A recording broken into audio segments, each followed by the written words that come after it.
Finally breaking my silence over the Get Ready With Me 126-piece mega collection. Let's go. I'm gonna try to keep it fast because there's a lot of things to talk about, so let's start with the campaign. Kudos to the Get Ready With Me team because you have over 30 models and took over 18 hours. That's pretty fast because I've worked with a lot of models and it takes a really long time going through the checklists, going through each model, going through e-commerce shots, beauty shots, campaign shots. Crazy. Alright, so what do we have with the collection? 3 primers, 26 foundation shades, 5 shade shifters, 25 concealers, 7 correctors. Build your own palettes, but let's break it down. There used to be 4 shades with 2 mattes and 2 shimmers. There are now 10 shades with 9 mattes and 1 shimmer. There are still 4 shades each for the bronzer and contour, but the second shade for the bronzer changed from Island Gal to Beach Bum, and you can see there is a difference in the nuance of undertones. Highlighters used to be just 1 kind in 4 shades. Now there are 3 kinds with 7 pressed highlighter shades, 4 highlighter topper shades, and 3 baked highlighter shades. The Powder Rush collection from 1 kind, which is the Velvet Powder, now comes in 3 kinds with the loose setting powder and the pressed translucent powder. The fixing spray is now in matte and radiant. Let's talk about the primers. Please don't confuse the Life Proof primer with Milk or Elf. It doesn't have the same gripping power as those two. This one is a more toned down version. That being said though, it is still tacky. Just not so much in comparison to the ones I mentioned earlier. The Jelly Primer is hydrating and does give a little bit of glow to the skin, but it feels a little bit excessive for this collection. I don't know. It is blurring also, so I think this is a toned down version of the Blur Matte Primer. Well, pretty much blurs your skin. So I guess if you have super oily skin, you can go for this, and if you have super dry skin, you can go for the jelly one. But even if I have dry skin, the Blur Matte is my favorite primer out of the 3. Moving on to the Radiant Skin Luminous Foundation, which comes in a glass packaging. It's pretty weighted, but the sticker doesn't stick here, so I'll just put it here on top. Is the formula new? No, but is it a really good formula? Yes. Is it dewy? I wouldn't say so, but it does have a really nice glow onto the skin. I had a pretty hard time finding a match. I'm currently using the shade Pearl because I found that this one does set 1 shade darker, especially when it dries down on the skin, and that this one captures really beautifully on camera, as in I have no words. And you know, for what it is and for the coverage this packs on, this is so lightweight on the skin. It's pretty amazing, not gonna lie. The only thing I don't like about this is how it sits on my nose, but that's mainly because of the coverage it packs on. But you can really tell that it's there, especially as it wears throughout the day. And that's regardless of like whether I wear a primer or I don't. You can see it is a quite runny formula, so you're gonna have to shade before you use. Next up, the shade shifters. I have the shade Snow and Sky. Yes, they have the same formula as the foundation, and yes, they do work well even with concealers and other products. So not gonna lie, they are pretty cool, but I get that Get Ready With Me marketed these for makeup artists or really like big makeup enthusiasts, but I wish they would sell these in a set where you can have like everything versus like having these to purchase one by one, because honestly, I don't need a lot of products, so maybe like a mini or like, I don't know, like a small like pack with everything in it would be really cool. The Radiant Tint Concealer volume, I don't know, like 3,890,000 whatever. I'm gonna cut my hair off if they reformulate this again. They obviously changed the packaging. This is the old one, and the new one looks more like their milk tints and comes with a chunkier doe foot. A little sad though, because this is in the shade 6C Porcelain from the old collection, which matched me perfectly, but the porcelain in the new one is a little too dark. So I'm gonna have a bit of trouble finding a new match. Which isn't a bad thing, because we like our options. This is the shade Pearl. You can see a little bit of glow in comparison to the old one that's more matte, so it's a little less hulas proof. But I mean, if you set it, you're gonna be fine anyway. If anything though, because it is so similar in packaging to the milk tints, it can be a little bit confusing if you have everything in one kit, but honestly, that's just me nitpicking. The shaders and color correctors are the same shades as the old ones, just in the new formula and new packaging. Moving to blush, the old shades are not the same as the ones in the new, because the colors have been tweaked and the 2 shimmers in the old one have been discontinued in exchange for this shimmer in Zoe. In this palette, I have Cool Girl, which I wish was a little less pigmented because you can really see the white and the purple, especially when you build it up. I would have liked it as a base that's like really sheer and buildable.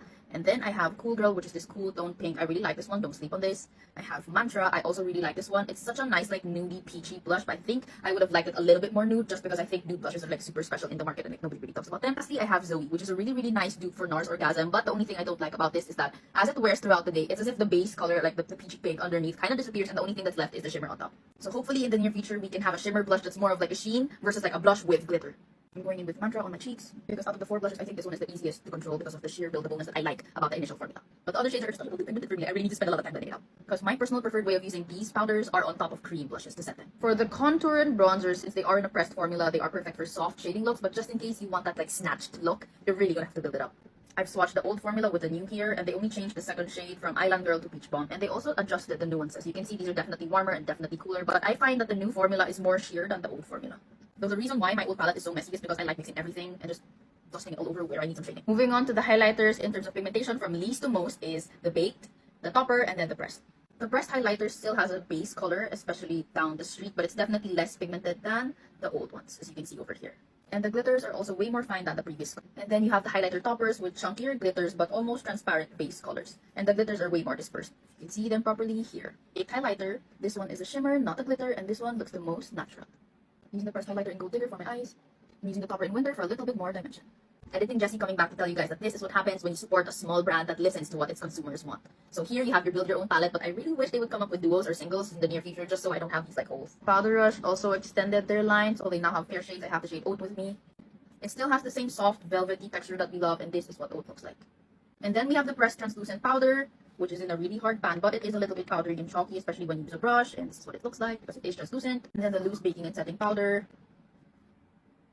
All powders come with powder puffs, so it's pretty convenient. But in terms of compact packaging, the most compact is the pressed translucent powder, followed by the velvet setting powder and the loose baking and setting powder. And then in terms of pigmentation, from least to most pigmented, the least is the translucent powder, followed by the loose baking and setting powder, and then the velvet setting powder. But you guys, even if this is powdery, I'm not sure if you can see that. Oh, you see it there. Don't sleep on this, you guys. This is really, really pretty as a powder to set all over your face, or even as needed. I really, really like buffing this in to places that need a little bit more setting and a little bit more blurring, and it just looks really, really pretty. I love this one for touch-ups. Do you see just how blurred everything looks?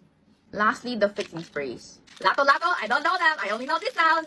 The matte one isn't exactly matte unless you pair it with a matte concealer or like a lot of powders, but the radiant one isn't really dewy as well. It just gives a little bit of glow to the skin, but you can't really tell the difference, especially as your makeup wears throughout the day. You can only really tell at the start. And once set, this is the difference of the matte fixing spray and the radiant fixing spray. So it's really just up to personal preference. But to sum up my top 3, first up, we have the powder rush. Just depends which one you prefer, the pressed or the loose one, because I use them both for setting anyway.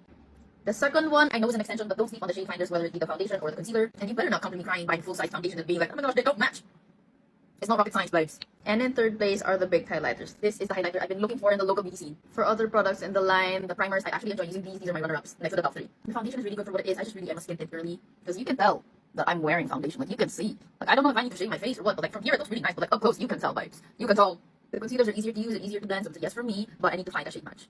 Bronzer and contour, yes with reservations. If you like using these to set your cream products, go, but if you like using these alone, you might have to like work it a little bit more. Blush shades, some need some working on, but Lantra, cool girl, go for it. I personally prefer the toppers, especially on my eyes. I wouldn't really recommend for people with textured skin because the glitters are really too chunky. It will emphasize textures, but the pressed highlighter, they come a long way from the first one, where you can really see the base color from a mile away. Shade shifters, mini set please. Fixing sprays, they do the job. I think I just prefer the matte one, especially for events or places with harsh lighting. Well, that was a lot to go through. I hope this guide helps. I will be posting these like one by one at some point, but just so this helps, happy 7/7.